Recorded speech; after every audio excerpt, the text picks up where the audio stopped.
Hello people, BD geeks ওয়েবসাইটের পক্ষ থেকে এইচটিএমএল এবং সিএসএস টিউটোরিয়ালসের চতুর্থ ভিডিওতে আপনাদের সবাই ওয়েলকাম জানাতেছি। আমি ফয়সাল আহমেদ, ঠিক আগের মতোই।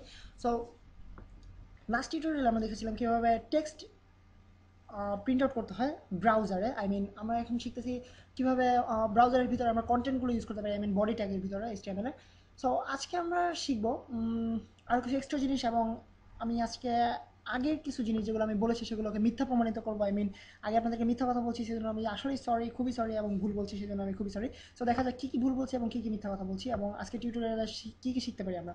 সো সব কিছু রিমুভ করে দিলাম। সো আজকে আমরা দেখবো কীভাবে, ধরা যাক আপনাদেরকে একটা কোয়েশ্চেন করি, যে আপনারা যারা এক্সপেরিমেন্ট করতে ভালোবাসেন অথবা এইচটিএমএল শিখাটাকে একটু সিরিয়াসলি নিয়েছেন, তারা হয়তো অলরেডি টেক্সট স্ক্রিনে টেক্সট প্রিন্ট আউট করা নিয়ে অলরেডি কিছু এক্সপেরিমেন্ট করে ফেলছেন এবং কিছু টেক্সট প্রিন্ট করার চেষ্টা করছেন স্ক্রিনে। সো তাদের জন্য বলতেছি, তারা নিশ্চয়ই একটা সমস্যার সম্মুখীন হয়েছেন। সেটা হচ্ছে আপনাকে ডেমনস্ট্রেট করা যাক। ধরা যাক আমি বলতে চাচ্ছি প্রথমে যে প্রথমে একজন বলতেছে, মাম্মা কালকা তো চা দোকানে দেখলাম না, কই ছিলা তুমি? দেন নেক্সট জন বলতেছে, ধরা যাক আমি আপনাকে বলতেছি, আরে মাম্মা কালকে তো চা দোকানে দেখলাম না, কই ছিলা তুমি? তো আপনি আমাকে রিপ্লাই দেবেন, আর কইও না মাম্মা, বিজি থাকি সারাদিন। সো আপনারা সেই যারা অলরেডি চেক করেছেন জিনিসটা, তাদের জন্য বলতেছি যে একটু পরে আপনাদের সলিউশনটা দেওয়া হবে, এবং আপনারা যারা চেক করেনি তাদের জন্য বলতেছি, আপনারা নিশ্চয়ই এক্সপেক্ট করতেছেন যে এটা হবে একটা লাইনে, দেন পরবর্তী লাইনে দেখাবে আমাকে, অর্থাৎ ব্রাউজারের ভিতরে পরবর্তী লাইনে দেখাবে আমাকে যে নেক্সট লাইনটা।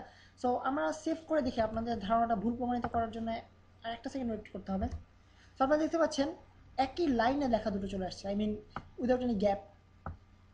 বাট আমরা যদিও লিখেছি গ্যাপ হিসাবে, খেয়াল করেন ভালো করে, আমরা যদি স্পেস দিয়েছি, ইন্টার দিয়ে নেক্সট লাইন থেকে শুরু করেছি, বাট এখানে আমরা দেখতে পাচ্ছি কই ছিল তুমি, এরপর আর থেকে সরাসরি কথাটা লাইনটা শুরু হয়ে গেছে, কোনো গ্যাপ হয়নি অথবা নেক্সট লাইনে যায়নি। সো আপনারা যারা অলরেডি চেক করেছেন যে জিনিসটা এরকম, তাদের জন্য বলতেছি, এবং যারা চেক করেনি তাদের জন্য বলতেছি, আপনারা একটু এক্সপেরিমেন্ট করতে চেষ্টা করবেন। আই মিন জাস্ট টিউটোরিয়াল দেখে ওই অনুযায়ী কাজ করলে হবে না, আপনারা এগুলো নিয়ে এক্সপেরিমেন্ট করবেন এবং জিনিসগুলো নিয়ে প্লে করার চেষ্টা করবেন। কোনটাকে কীভাবে চেঞ্জ করা যায়, কোনটাকে কীভাবে কাজ করানো যায়, এসব নিয়ে চেষ্টা করবেন। তাহলে দেখবেন ব্যাপারটা শিখতে আরও সুবিধা হবে, অথবা ভুলের মাধ্যমে শিখলে আপনারা দেখবেন অনেক ফাস্ট শিখতে পারতেছেন। সো আমরা অনেক জ্ঞান দেওয়া হলো আপনাদেরকে। আমার নিজের কাজে ফিরে যাই, যেটা হচ্ছে টিউটোরিয়াল দেখানো। সো আমাদেরকে খেয়াল রাখতে হবে যে আমরা যখন নেক্সট লাইনে যেতে যাবো, অর্থাৎ আমরা নিশ্চয়ই একটা ওয়েবসাইটে জাস্ট নর্মালি লিখে যাবো না, সব কিছু জাস্ট সিরিয়াল বাই লেখা দেখায় যাবো না। এখানে আমরা চেষ্টা করবো যে কুল একটা ওয়েবসাইট তৈরি করবো, অসাম একটা ওয়েবসাইট তৈরি করবো। সো এইসব ওয়েবসাইটে আমরা দেখবো যে এক লাইনের পর আরেক লাইনে শুরু হচ্ছে লেখা, দেন নেক্সট লাইন আরেকটু পর থেকে শুরু হচ্ছে। সো এইসব করতে গেলে আমাদেরকে যেটা করতে হবে সেটা হচ্ছে লাইন ব্রেক নামের একটা ট্যাগ ইউজ করতে হবে। সো এবং এখানে হচ্ছে আমার প্রথম মিথ্যা কথা বলা। আপনাদেরকে আমি আগে একবার বলেছিলাম যে আমাদের সব ট্যাগ থাকবে ওপেনিং ট্যাগ এবং ক্লোজিং ট্যাগ, এবং সবগুলো ট্যাগ থাকবে, প্রথমে ওপেনিং ট্যাগে থাকবে লেস দেন চিহ্ন, গ্রেটার দেন চিহ্ন, ভিতরে ট্যাগের নেম, এবং ক্লোজিং ট্যাগে থাকবে লেস দেন চিহ্ন, গ্রেটার দেন চিহ্ন এবং ভিতরে নেম, জাস্ট তার আগে একটা ফরওয়ার্ড স্ল্যাশ। বাট এক্ষেত্রে আমাদের লাইন ব্রেক ট্যাগটা একটু ডিফারেন্ট টাইপ অফ ট্যাগ। এখানে আমাদেরকে যেটা করতে হয় সেটা হচ্ছে লেস দেন চিহ্ন, বিআর স্পেস বার, দেন আমাদের ফরওয়ার্ড স্ল্যাশ, দেন গ্রেটার দেন চিহ্ন। সো আপনারা দেখতে পাচ্ছেন যে পুরোপুরি উল্টো টাইপের একটা ট্যাগ, ক্লোজিং ট্যাগের মতো বাট উল্টো ক্লোজিং ট্যাগ। সো এটা হচ্ছে বেসিক্যালি আমাদের লাইন ব্রেক।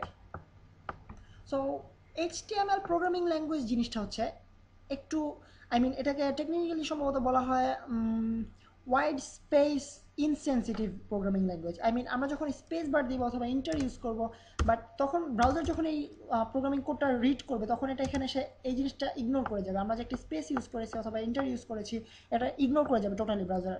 সো আমরা শুধুমাত্র ইন্টার এবং স্পেস দেওয়ার মাধ্যমে আমরা স্পেস তৈরি করতে পারতেছি না। সো আমাদেরকে খেয়াল রাখতে হবে যেন আমরা লাইন ব্রেকটা ইউজ করি যখন আমরা নেক্সট লাইনে যেতে চাবো। সো এখন আমরা সেভ করার মাধ্যমে প্রোগ্রামটা আবার রিলোড করে দেখি, পেজটা। তো আপনারা দেখতে পাচ্ছেন নিচের লাইনে চলে আসছে। সো আপনারা নিশ্চয়ই ভাবতেছেন যে আমি নিচের লাইনে লিখেছি এই জন্য নিচের লাইনে আসছে, আসলে তা না। আপনারা দেখতে পাবেন যে আমি জাস্ট ট্যাগটার পরেও যদি লিখি, তারপর এটা নিচের লাইনে, হ্যাঁ, নিচের লাইনে আসবে। সো দেখতে পাচ্ছেন কোনো চেঞ্জ হয়নি। অ্যান্ড আপনারা এভাবে যে কোনো লাইন ইউজ, আপনারা একের পর এক লাইন লিখে যেতে পারেন। জাস্ট আপনাদেরকে লাইন ব্রেক ট্যাগটা ইউজ করতে হবে, বিআর স্পেস, বিআর ট্যাগটা তৈরি করলাম, দেন হা মাম্মা বুঝি সবই। সো এখন আমরা রান করে দেখতে পাবো এটা আবার নেক্সট লাইনে তৈরি হয়েছে, অর্থাৎ দেখেন আপনারা সাইটের নেক্সট লাইনে আমরা লাইনটা পেয়েছি। দেন আমার নেক্সট টপিক হচ্ছে প্যারাগ্রাফ। আপনারা অলরেডি যারা প্যারাগ্রাফ সম্পর্কে বুঝতে পারতেছেন আসলে ব্যাপারটা কি, তারা নিশ্চয়ই অলরেডি বুঝে গেছেন, বা যারা বুঝতেছেন না তাদের জন্য বলতেছি। আমরা যারা প্যারাগ্রাফ লিখেছি অথবা প্যারাগ্রাফ সম্পর্কে আইডিয়া আছে, তারা বুঝতে পারতেছেন যে প্যারাগ্রাফ ব্যাপারটা হচ্ছে আসলে নেক্সট লাইন নয়। আমরা নেক্সট লাইনে আমরা যখন ছোটোবেলায় রচনা লিখতাম, গরু রচনা অথবা আপনার ছাগল রচনা, যে যে রচনা লিখেছেন, সেক্ষেত্রে আমরা দেখেছি যে কিছু লেখা একসাথে লিখতাম, দেন আমরা একটু প্রসঙ্গ চেঞ্জ করার সময় আমরা একটুখানি একটা লাইন পরিমাণ গ্যাপ দিয়ে নেক্সট লাইন থেকে আবার আরেকটা প্রসঙ্গে যেতাম, অর্থাৎ আর প্রসঙ্গ চেঞ্জ করে লেখার সময় একটু গ্যাপ দিয়ে নেক্সট লাইন থেকে শুরু করতাম। সো এটা হচ্ছে একটা প্যারাগ্রাফ। আই মিন একটা প্রসঙ্গে যখন আমরা একসাথে অনেকগুলো কথা বলি সেটা হচ্ছে একটা প্যারাগ্রাফ। দেন আমরা অন্য একটা প্রসঙ্গে অনেকগুলো কথা বলবো, সেটা হচ্ছে একটা প্যারাগ্রাফ। সেভাবে আমরা আলাদা আলাদা প্যারাগ্রাফ ক্রিয়েট করবো। আই মিন সিরিয়াল বা লাইনের পর লাইন টেক্সট লিখে যাওয়া, মানে এই ধরনের ওয়েবসাইট দেখতে নিশ্চয়ই সবার বিরক্তি লাগবে। আই মিন এখানে আমি এই কাজটা আমি নর্মাল নোটপ্যাডে করতে পারতাম, কেন আমি ওয়েবসাইটে করবো? সো আমরা চাইবো ওয়েবসাইটকে কুল হিসাবে তৈরি করতে, অসাম হিসাবে তৈরি করতে এবং চমৎকার দেখতে। সো সেক্ষেত্রে আমাদেরকে অবশ্যই প্যারাগ্রাফ ইউজ করতে হবে। আই মিন একটা লাইন ব্রেক দিয়ে তারপর আমরা আরেকটু একটা লাইন পরিমাণ স্পেস দিয়ে দেন আমরা প্যারাগ্রাফ তৈরি করে তারপর টেক্সটগুলো দিব। সো প্যারাগ্রাফের ক্ষেত্রে আমাদেরকে যেটা করতে হবে সেটা হচ্ছে জাস্ট একটা লাইন রাখি আপনাদের।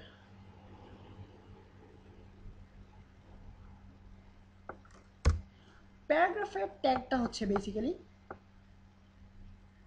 বিয়ার টক, এটা দিয়ে আপনাদের এখন আপনার দেখতে সুবিধা হবে। প্যারাগ্রাফের ট্যাগ হচ্ছে, আপনারা ইচ্ছা করতেছেন যে এখন পর্যন্ত আমরা যেভাবে দেখে এসেছি যে জাস্ট স্ট্রেইট আমরা ইউজার ফ্রেন্ডলি ওয়ার্ডগুলো ইউজ করি লাইক প্যারাগ্রাফ। সো আপনারা ইচ্ছা করতেছেন আমরা এখানে প্যারাগ্রাফ লিখবো, আসলে তা না, আমাদের এখানে লিখতে হবে পি। পিটা হচ্ছে প্যারাগ্রাফ ডিফাইন করে। দেন আমরা যেখানে নেক্সট প্যারাগ্রাফে যেতে চাই, অর্থাৎ এখান থেকে আমরা নেক্সট প্যারাগ্রাফে যাবো, ক্লোজিং ট্যাগ, দেন আরেকটা পি। আমরা নেক্সট লাইনে তৈরি করতে পারি অথবা একই লাইনে তৈরি করি, আপনারা বুঝতে সুবিধা হবে যে আসলে এটা আপনি কোন লাইনে তৈরি করতেছেন সেটার উপর ডিপেন্ড করতেছেন, আপনি কোথায় ট্যাগটা ইউজ করতেছেন, প্যারাগ্রাফ ট্যাগটা ইউজ করতেছেন সেটার উপর ডিপেন্ড করতেছে। P P. সো এখন আমরা সেভ করে পরে রান করে দেখতে পাবেন, দেখতে পাচ্ছেন যে একটা একটা স্পেস হয়েছে, অর্থাৎ একটা লাইন পরিমাণ স্পেস, দেন নেক্সট লাইন থেকে শুরু হয়ে গেছে আমাদের পরবর্তী লাইনটা, অর্থাৎ পরবর্তী প্যারাগ্রাফ। সো বেসিক্যালি এটা হচ্ছে প্যারাগ্রাফ এবং লাইন ব্রেক ট্যাগ। আপনারা ওয়েবসাইটে কীভাবে লাইন ব্রেক এবং প্যারাগ্রাফ ট্যাগ ইউজ করতে সেটা নিয়ে আপনারা কিছু এক্সপেরিমেন্ট করবেন আশা করি, এবং আপনারা দেখতে চেষ্টা করবেন কোনটা কীভাবে কাজ করে। অ্যান্ড আপনাদের সুবিধার জন্য একটা নিচের লাইনে তৈরি করি, আপনাদের দেখতে সুবিধা হবে। তো এখন পর্যন্ত আমরা যেগুলো শিখলাম সেগুলো ইউজ করে একটা সাইট তৈরি করা যাক। H1 এটা যেহেতু পুরো আজের একটা পেচাল, আই মিন দুই মাম্মা কথা বলতেছে এখানে, আমাদের খুব ইম্পর্টেন্ট কোনো কথা হবে না, এটা জানার কথাই। H1 এক্ষেত্রে আমি যে ভুলটা সবসময় করি আপনারা খেয়াল করবেন, আই মিন আমাকে আগে থেকে মাফ করে রাখেন যে আমি এই ভুলটা প্রায়ই করবো, সেটা হচ্ছে H1 এর পরে আমরা H2 লিখে ফেলি অটোমেটিক্যালি। বাট এই ভুলটা আপনারা করবেন না, আপনারা H1 এবং ক্লোজিং ট্যাগ এবং ওপেনিং ট্যাগ অবশ্যই একই রাখবেন। দেন আমি সেভ করে প্রোগ্রামটা রান করে দেখতে পাবেন, সুন্দর একটা, খুবই সুন্দর লাগতেছে দেখতে, আজাইরা টাইপের একটা হেডিং, আজাইরা প্যাচাল, দেন ভিতরে কিছু আজাইরা প্যাচাল লেখা আছে। যাই হোক, সো আমরা আমাদের এই পর্যন্ত শিখে সব কিছু ইউজ করে একটা ওয়েবসাইট ক্রিয়েট করলাম। সো নেক্সট টিউটোরিয়ালে আপনাদের সাথে আরও অনেক কুল কুল এবং অসম অসম ওয়েবসাইট ক্রিয়েট করা শেখাবো, এবং সেই পর্যন্ত আপনাদেরকে ওয়েট করতে হবে। নেক্সট টিউটোরিয়ালে আপনাদের সাথে দেখা হবে। আমি আপাতত সাইন অফ করতেছি, ফয়সাল আহমেদ।